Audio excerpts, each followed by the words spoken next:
Hello दोस्तों, कैसे हैं आप सब। स्वागत है आप सभी का कॉमिक वर्ल्ड चैनल पर। तो चलिए दोस्तों, शुरू करते हैं राज कॉमिक्स में नागराज की नागग्रंथ सीरीज की पहली कॉमिक्स आदि पर्व का तीसरा भाग।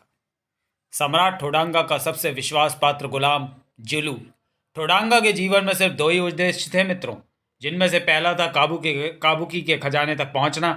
काबुकी अफ्रीकी भाषा में हाथी को कहते हैं। काबुकी का खजाना यानी खरबों डॉलर्स मूल्य के हाथी दांत और हड्डियों का वह बेशकीमती खजाना जो तंजानिया के जंगलों की अंधेरी गहराइयों में कहीं छुपा हुआ था, जिस तक वर्षों के अथक प्रयास के बावजूद भी मैं नहीं पहुंच पाया था। और दूसरा, सतरंगी गैंडे का सींग हासिल करना। सतरंगी गैंडा, जिसके सींग में काली शक्तियों को नियंत्रित करने की अद्भुत क्षमता होती है। संसार का एकमात्र सतरंगी गैंडा कई बार मेरे चंगुल में आते आते निकल चुका था। मैं निरंतर अपनी इस मुहिम में लगा हुआ था। इस दौरान कई आदिवासी कबीलों द्वारा छुटपुट बगावत की वारदात यदि होती भी थी, तो मेरा जनरल जुलू और उसकी सेना उसे कुचलने के लिए पर्याप्त थे। लेकिन अफ्रीका के देवता की कुंडली में जैसे किसी काल सर्पदोष के जैसे आया था वह नाग। कितना नैनाभिराम दृश्य इन घाटियों का तक्षिका। हाँ नागराज, कुछ दिनों यहीं ठहरने को जी करता है, पर हम यहाँ छुट्टियाँ मनाने नहीं आए हैं तक्षिका। हम यहाँ खुद को अफ्रीका का देवता कहलाने वाले सम्राट ठोडांगा के आतंक से अफ्रीका की त्राहिमाम करती निरी जनता को मुक्ति दिलाने की मुहिम पर आए हैं। ओह, वहाँ नीचे क्या हो रहा है नागराज? ये तो सेना के जवान हैं जो आदिवासियों को बंधक बनाकर शूट करने वाले हैं। अरे, ये कैसा विचित्र जीव मंडरा रहा है आसमान में। उसे छोड़ो और इन्हें शूट करने पर ध्यान दो। Yes commander. मौत के अंगारों के लपलपाने से पहले ही हवा में लहराए हुए जहरीले सैनिक। ओह सांप! ये हवा में सांप कहाँ से आए? ये तो हमारे हाथों से गन्स निकाल कर ले गए। कौन हो तुम लोग और क्यों इन गरीब आदिवासियों का खून बहाना चाहते हो? पहले तुम बताओ, तुम कौन हो? शायद तुम्हें पता नहीं, अफ्रीका में सरकारी कार्य में बाधा डालने और जनरल जुलू का विरोध करने की सजा मौत है। तुम लोगों को देखकर आज मेरे मन में अपने देश की सेना के लिए सम्मान और बढ़ गया। धिक्कार है उन मूर्खों पर जो भारत की सेना पर पिछड़ों और आदिवासियों पर अत्याचार के मिथ्या आरोप लगाते हैं। ऐसे सभी बुद्धिजीवियों को यह बसा देना चाहिए। आताताई का सही माने में अर्थ पता चल जाएगा उन्हें। ज़रूरत से ज़्यादा जरूरत करती तेरी जबान में हमेशा के लिए खामोश किए देता हूँ। तुमने अपनी चला ली, अब मेरी बारी। नागराज की सेना ने बंधकों को आज़ाद कर दिया। इसके हाथों से सांप छूट रहे। यह आदमी है या जादूगर? इसकी स्नेक स्टाइल अद्भुत है। वार इतने तेज की नजर ही नहीं आ रहे। यूं तो पूरी सेना की टुकड़ी के लिए अकेला नागराज ही काफी था। फिर भी उन चार सुरमाओं के साथ ने मिनटों का काम चुटकियों में निपटा दिया। ये थे पोमा, चोमा, क्रो और सुगा। ओह, कमांडर आग लगा भाग रहा है।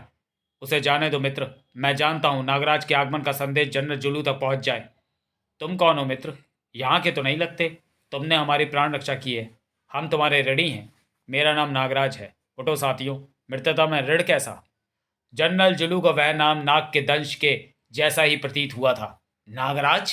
उसके हाथों से सांप छूटते थे। हो ना हो यह प्रोफेसर नागमणि का वही हथियार है जिसकी कुछ समय पहले उसने नीलामी करने की कोशिश की थी। देवता सम्राट ठोडांगा भी इसकी नीलामी में गए थे। अगर यह वही नागराज है तो मुसीबत बहुत बड़ी है। मुझे फौरन कुछ करना होगा।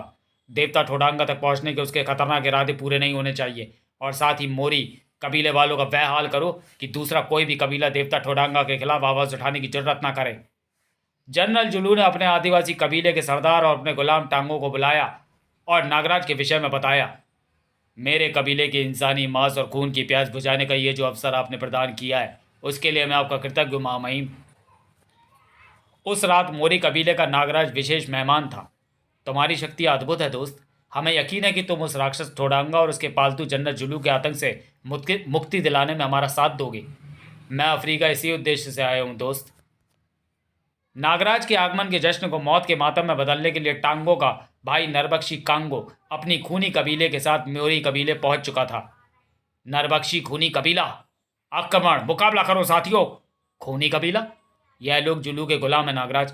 जिंदा इंसानों को मारकर कच्चा खा जाने वाले जंगली जानवर हैं ये।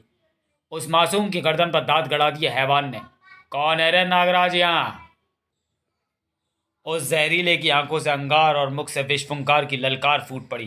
कांगो, मासूम बच्चे को अपना शिकार बनाने वाले दरिंदे! बहुत बुरी मौत मरेगा नागराज तुझे। कितना स्वादिष्ट होगा तेरा जहरीला मांस। तेरी कसी हुई बोटियां नोच नोच कर खाने के लिए मेरे दांतों में खुजली मच रही है नागराज। ले, मिटा ले अपने दांतों की खुजली। और उसके साथ अपना वजूद भी। अगले ही पल एक दर्दनाक चीख के साथ मोम के पुतले के समान पिघल गया कांगो। मौत का कहर बनकर टूटा नागराज उस नरबख्शी कबीले पर।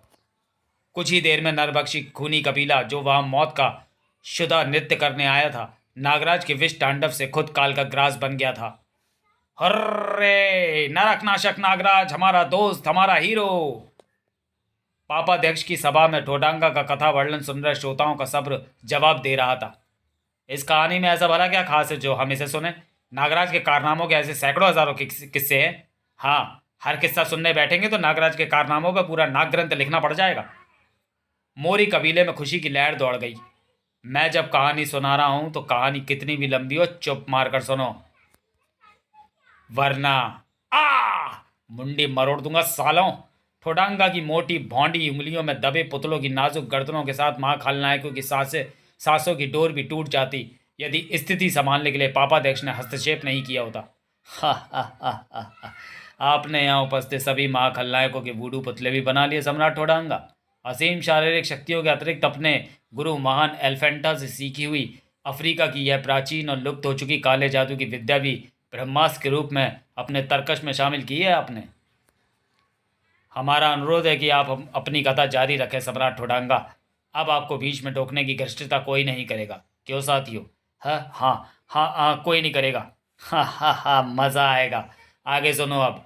पहले इन पुतलों को संभाल के कमर में बांध लूँ। गलती से कहीं इनके हाथ पैर टूट गए तो बेवजह लंगड़े लूले हो जाएंगे माँ खलनायक। ठोडांगा ने कहानी आगे बढ़ाई। मोरी कबीले वाले अपने और नागराज की जीत पर जश्न मना रहे थे, इस बात से अनजान कि उनकी जीत में ही उनकी हार छुपी थी। मेरा गुलाम जुलू जैसे इसी पल की प्रतीक्षा में था। ओ मांगा डोडो कोयटा कोयटा। मेरे गुलाम ने उन सभी अतृप्त नरबख्शी आत्माओं को अपने वश में कर लिया। खूनी आत्माएं, खूनी कबीला रक्त पिशाच आत्माओं में बदल गया था। इन आत्माओं पर हमारे हथियारों को कोई असर नहीं हो रहा। ये ज़रूर ठोडांगा और उसके पालतू जुलू का काला जादू है। सिर्फ वही आत्माओं को काबू कर सकते हैं। अब हम क्या करें नागराज? इन लहू की प्यासी रूहों का मुकाबला कैसे करेंगे हम? काले जादू और पारालौकिक शक्तियों से नरक नाशक नागराज की वह प्रथम मुठभेड़ थी। नागराज खुद भी भौचक्का था। सर्व सैनिक, विष फुंकार, स्नेक हैंड, सर्वदंश, कोई भी शक्ति इन आत्माओं पर काम नहीं कर रही। क्योंकि ये जीवित शरीर नहीं है, इसलिए मेरा खून चूसने पर भी पिघल नहीं रहे। ऐसा लग रहा है जैसे ये मेरे जिस्म का सारा खून सोख रहे हैं। मैं किसी भी तरह खुद से इनको अलग नहीं कर पा रहा। तक्षिका, क्या तुम इन रक्त पिपासु आत्माओं से निपटने में सहायता कर सकती हो? इनकी शक्ति का स्रोत तंत्र मंत्र नहीं बल्कि काला जादू है नागराज। नागराज के साथ साथ तक्षिका भी उन आत्माओं के चंगुल में फंस गई थी। मेरी शक्तियां इन पर बेअसर है। उफ, ये तो जोक की तरह चिमट गई हैं। जल्दी करो तक्षिका, वापस मेरे जिस्म में समा जाओ। नहीं नागराज, मैं इस तरह मुश्किल में तुम्हें अकेला नहीं छोड़ूंगी। मेरा कहा मानो तक्षिका, सिर्फ एक ही तरीका है जिससे हम इन खूनी आत्माओं के चंगुल से बच सकते हैं। ठीक है नागराज, जैसा तुम कहो। अगले ही पल नागराज खुद भी अपने नागरूप में आकर पास ही एक पेड़ की जड़ में नजर आ रहे सांप के बिल में घुस गया। जान बचाने का फिलहाल यही एक तरीका नजर आ रहा है। बुरी तरह घायल नागराज की आंखों ने बेहोश होने से पहले वह अंतिम दृश्य देखा। पाप परिषद में सन्नाटा पसरा हुआ था। हर एक मां खलनायक अवाक था। अब ठोडांगा मजाक उड़ाने की हिम्मत उनमें से किसी भी मां खलनायक की ना हुई। तो दोस्तों, इस तरह विश्व आतंकवाद का दुश्मन नरक नाशक नागराज मेरे एक अदने से गुलाम की शक्तियों के आगे दम दबाकर बिल में घुस गया था। पापाध्यक्ष की निगाहें उस चमगादड़ पर टिकी हुई थी जो उस बंद जगह पर जाने कहाँ से और कैसे घुस आया था। बहुत तल्लीनता से सारा वृत्तांत सुन रहा था। उस चमगादड़ को देखकर पापाध्यक्ष के अधरों पर एक हिंसक अर्थपूर्ण मुस्कान नाच गई। एक और जहां पाप परिषद में आए नए आगंतुक ने अनभिज्ञ मां खलनायक नरकनाशक नागराज की पराजय और पलायन की दास्तान सुनने में व्यस्त थे, दूसरी तरफ नरकनाशक नागराज और दनादन डोगा दोनों ही अपने अपने तरीकों से आतंकवादियों के काशी स्थित अड्डे तक पहुंचने की कोशिश कर रहे थे। कर वुफ वुफ, तुम्हें पक्का यकीन है? वुफ, हाँ डोगा, ये सभी निर्दोष व्यापारी हैं। इनका आतंकवादियों से कोई लेना देना नहीं। मेरे डॉग इंस्टिंक्ट गलत नहीं हो सकते। दाल मंडी बाजार वाराणसी। लेकिन मेरे कुत्ते साथियों का कहना है कि बुरे लोगों का गढ़ यहीं आसपास ही है। मेरे श्वान इंद्री भी यही कहती है। मेरी नाक सूंघ सकती है वो गंध। यहाँ कोई तो है जिसके इरादे नेक नहीं है। रुक जा, यहाँ लोगों की भीड़ बहुत ज़्यादा है। वह संदिग्ध हाथ से निकला जा रहा है, मुझे कुछ करना होगा। हटो रास्ते से, जाने दो, रास्ता छोड़ो। च्यूं, दूसरा कोई रास्ता नहीं है। ओह, मौके का फ़ायदा उठाकर वह निकलने में कामयाब हो गया। पर इतनी फुर्ती से वह कहाँ जा सकता है? क्या इस विशाल ड्रेनेज सिस्टम में? मुंबई की तरह ही पुरानी काशी नगरी के नीचे अंडरग्राउंड ड्रेनेज सिस्टम का सघन जाल बिछा हुआ है। मुझे उस संदिग्ध की गंध मिल रही है। ओह, गंध एकाएक यहाँ आकर गायब हो गई, जैसे वो संदिग्ध हवा में गायब हो गया। पर इस बंद ड्रेनेज सिस्टम से वो कहाँ गायब हो सकता है? यहाँ तो कोई एग्जिट पॉइंट भी नहीं है। डोगा की खोजी कुत्ते जैसी पैनी निगाहों से वह बारीकी छुपी ना रह सकी। ड्रेनेज की दीवारों पर सिल्ट जमी रहना आम बात है, लेकिन इस जगह जमी हुई सिल्ट पर निशान है, जैसे उंगलियों से यहाँ लगी ईंटों को कुरेदा गया हो। इसका एक ही मतलब हो सकता है कि यहाँ एक गुप्त रास्ता है। कड़ाक! अपना अलग ही पातौल लोग बना रखा है ना सरों ने, सिर्फ एक पल लगा शिकारी और शिकार को एक दूसरे को तौलने में। उसके अगले ही पल यह अंदाजा लगा पाना मुश्किल था कि तर तर तर तर तर तर तर तर शिकारी कौन है और शिकार कौन। Bang bang bang! आतंकवाद के खिलाफ डोगा की रगों में खौलता लावा सैलाब बनकर अपने रास्ते में आने वाली हर शय को मिटा देने पर आमादा था। पिक पिक पिक! मौत के मुहाफिज साक्षात मौत के जबड़े में फंसे निरीह कबूतरों की तरह फड़फड़ा रहे थे। काशी कोतवाल के वाहन का तांडव तो अभी शुरू हुआ था। उसके रौद्र रूप से अभी धरती फटने वाली थी। धरती कांप रही है, भूकंप आ रहा है, सड़क फट रही है बे! आसमान हिलने वाला था। काबूम! एक तरफ डोगा आतंकवादियों के दाल मंडी के नीचे बम मंडी बसाए बैठे थे आतंकी। पहले इन लोगों ने मंदिर उड़ाने की कोशिश की, अब यह हरकत डोगा नहीं आता तो जाने क्या होता। एक तरफ डोगा आतंकवादियों के संघार का तांडव नृत्य कर रहा था और तो दूसरी तरफ नागराज किसी तलाश में था। रत्नेश्वर महादेव मंदिर। एक ओर झुके हुए इस मंदिर का गर्भगृह सदैव गंगा नदी में डूबा रहता है। अगर मेरे सर्व सैनिक सही हैं तो मुझे इस मंदिर के गर्भगृह से अपने प्रश्नों के उत्तर मिल सकते हैं। गर्भगृह में शिवलिंग से जल सर्प लिपटे हुए हैं। ओह, ये सर्प कहीं जा रहे हैं, मुझे इनके पीछे जाना होगा। कई सौ साल पुराने इस घाट की सीढ़ियों के पत्थर और मिट्टी में नदी के पानी के कटाव से गहरी सुरंगें बनी हुई हैं। यह सुरंग इन जल सर्पों का घर है शायद। मैं फेफड़ों में खत्म होती ऑक्सीजन को लेकर चिंतित था, लेकिन पानी खत्म होते ही यहाँ तो बिल्कुल ऊपर धरती के जैसे ही शुद्ध ऑक्सीजन व्याप्त है। हे गुरु गोरखनाथ, ये क्या है? काशी नगरी और गंगा के ठीक नीचे एक पाताल नगरी बसी हुई है। नागलोक में तुम्हारा स्वागत है तक्षक। कई शताब्दियां लगा दी तुमने वापस आने में। नागलोक? ये नागलोक क्या है? आप कौन है महात्मन? हमें नागलोकवासी नाग बाबा पुकारते हैं तक्षक। यह नागलोक नगरी है, जिसका अस्तित्व ऊपर बसी विश्व की पहली नगरी काशी जितना ही पुरातन है। परंतु आपने मुझे तक्षक क्यों पुकारा? क्या आप मुझे जानते हैं? हम सिर्फ भविष्यवाणी के विषय में जानते हैं तक्षक, जो आपको शताब्दियों पश्चात पुनः नागलोक में लाई है। कैसी भविष्यवाणी बाबा? आपकी बातें मेरे लिए किसी अबूझ पहेली के समान है। यह पहेली तो तुम्हें स्वयं ही सुलझानी होगी तक्षक। इस पहेली के पहलुओं से मैं अनभिज्ञ हूँ, परंतु अपने जिन प्रश्नों के साथ तुम यहाँ जल सर्पों का पीछा करते हुए आए हो, उन प्रश्नों के उत्तर मैं अवश्य दे सकता हूँ। मैं जानता हूँ तक्षक कि तुम मानव आतंकवाद और नाग शक्तियों के जुड़े सूत्रों की खोज में यहाँ आए हो। इस नागलोक के मांत्रिक सर्प निर्दोष हैं, उनका आतंकवाद से कोई संबंध नहीं। परंतु सर्पों की एक जाति है जो मानवों का समूल नाश करने के लिए उद्देश्य से दुष्ट प्रवृत्ति के मानवों का ही साथ दे रही है। मेरी बात ध्यान से सुनो तक्षक। नागराज के सामने रहस्य की कुछ परतें खुल रही थी। दूसरी तरफ डोगा ने दुश्मनों की बखियाई उधेड़ दी थी। इनकी मास्टर प्लानिंग काफ़ी हद तक समझ में आ रही है। अगर ये कमीने अपनी प्लानिंग में कामयाब हो जाते तो सच में कयामत आ जाती। अरे, ये ऊपर से कागज कैसे उड़ते आ रहे हैं? कुत्ता क्या जाने अदरक का स्वाद। अचानक डोगा को ऐसा प्रतीत हुआ जैसे उसके दिमाग की सभी नसें फट जाएंगी। लेकिन कहावत तो बंदर क्या जाने अदरक का स्वाद है। क्या ये किसी तरह की पहेली है? अल्ट्रासोनिक विसेल। अल्ट्रासोनिक साउंड सिर्फ कुत्तों को सुनाई देता है और उन्हें बेहद तकलीफ पहुंचाता है।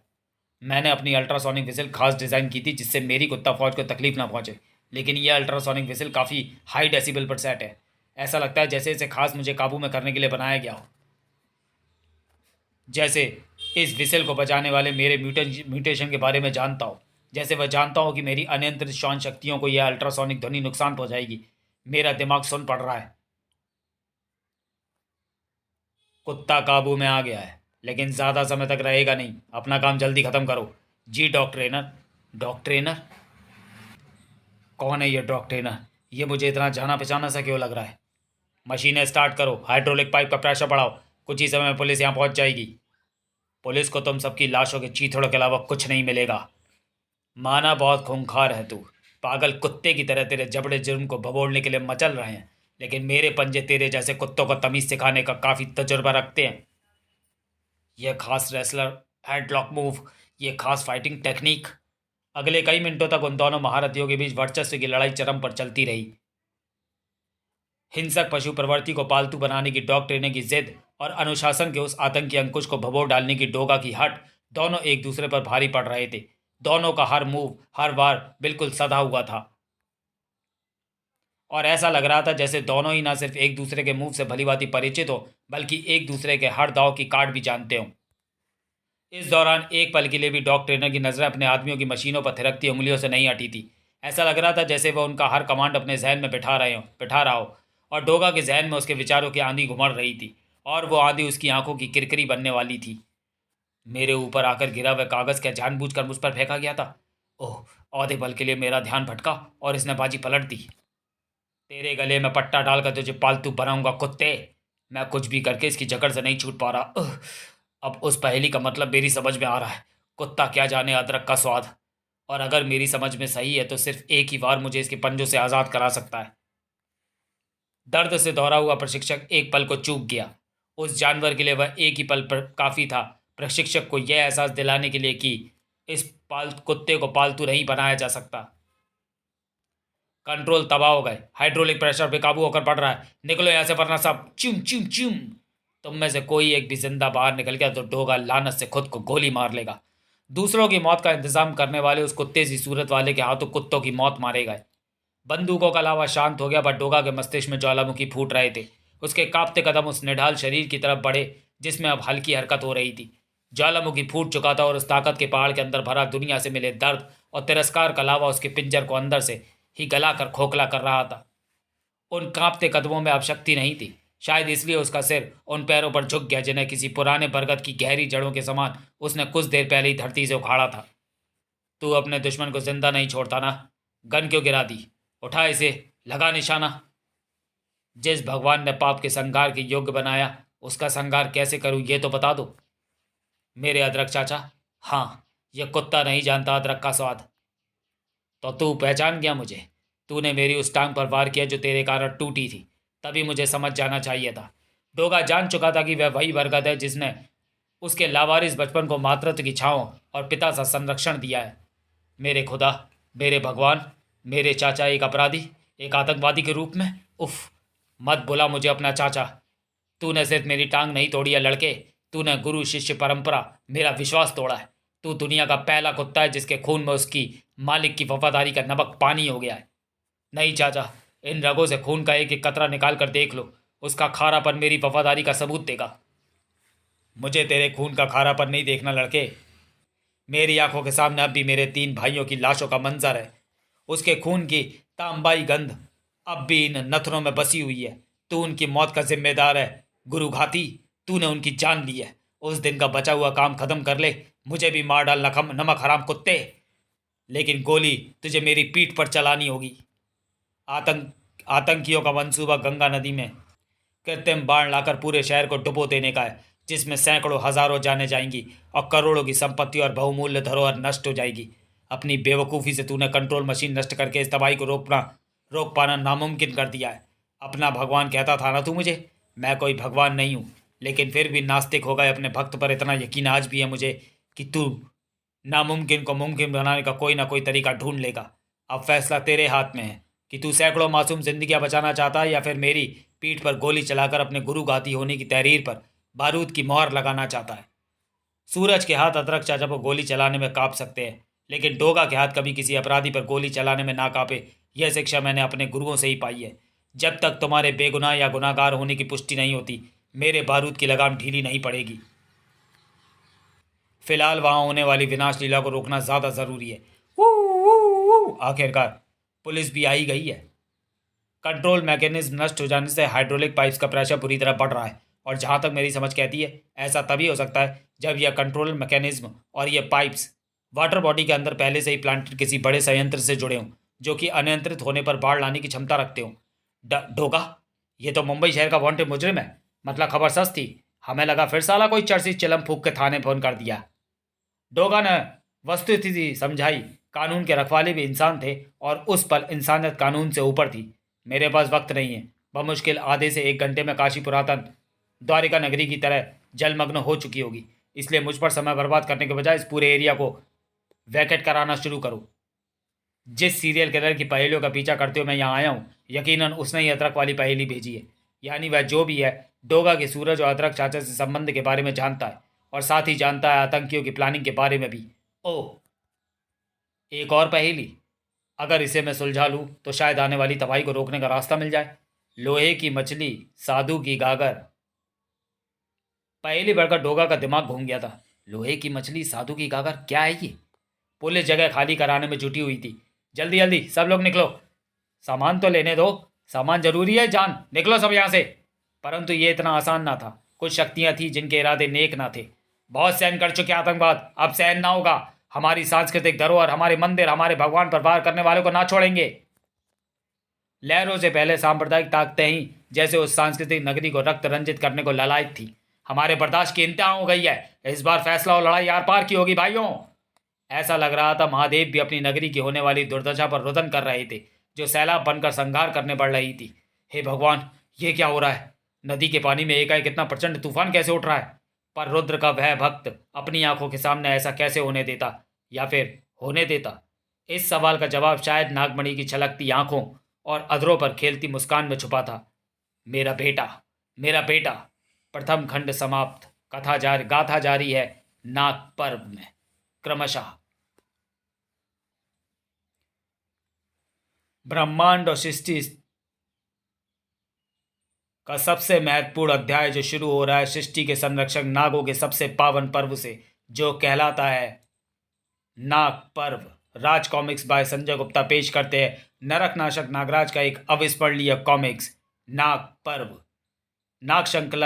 नाग ग्रंथ श्रृंखला की दूसरी कॉमिक्स जल्द ही कॉमिक वर्ल्ड पर। तो तब तक के लिए धन्यवाद।